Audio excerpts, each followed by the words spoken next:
Hello, fellow YouTube viewers. I am doing a video on some of my more favorite Yu-Gi-Oh card combinations for duelists to observe and to try. I am a pretty expert duelist in my opinion. I let everyone decide that for themselves after they face me. So what I am going to do is I am going to show you some of my more famous combos that you can either integrate into your deck or find a way of improving. Okay, now let's begin. My first idea, and this is probably the only one I'm going to do in this video, involves one of my key cards, a card I've become synonymous for.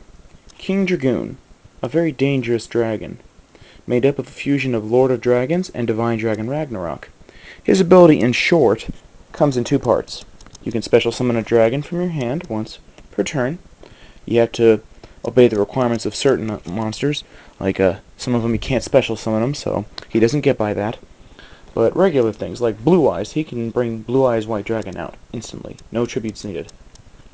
His secondary effect is that any card that targets your dragons, he negates if it's controlled by your opponent.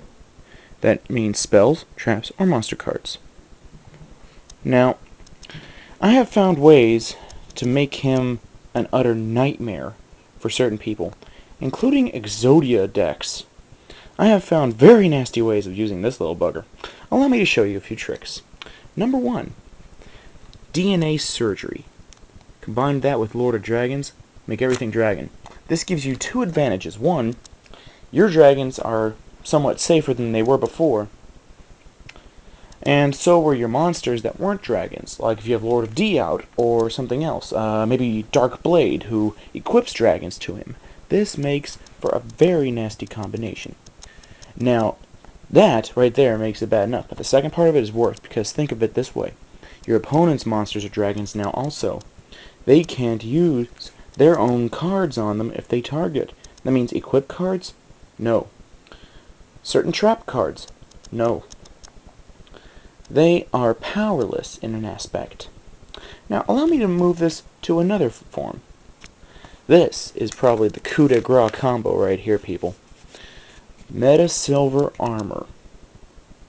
This makes it so every spell, trap, or monster card they use that specifically designates monsters, including monsters in the grave. Read that. Oh, I'm sorry, it probably won't focus that good. But yes, even monsters in the grave, they have to target King Dragun instead if you equip it to him. And this is where it gets bad for the Exodia decks. A lot of people like to do things like Painful Choice plus Backup Soldier combinations, or Pot of Avarice and stuff like that. If he sends his Exodia pieces to the grave using Painful Choice, he's not going to get them back. Metasilver Armor makes it so he has to target King Dragun, and Backup Soldier, the trap card, is a targeting card. It targets the monsters in the graveyard. So, in essence, it would have to target him instead, so nothing happens. Exodia deck combo, dead. He can't do anything then. So the graveyard is out of the option for your opponent. The field pretty much has just been locked down for you. This opens many possibilities. Now, the only minuses for King Dragun are his attack and defensive stats. He has 2400 attack, that's pretty alright, I mean it's the basic of a Red Eyes, and 1100 defense. Now, cards that don't target can get by King Dragun, such as Raigeki and things like that. So you're just going to have to find a way of barricading King Dragun very well. If you can, once you get him out, and if you can get both these two cards out, DNA Surgery and Metasilver Armor, that takes care of everything it targets. So just be ready for the things that don't.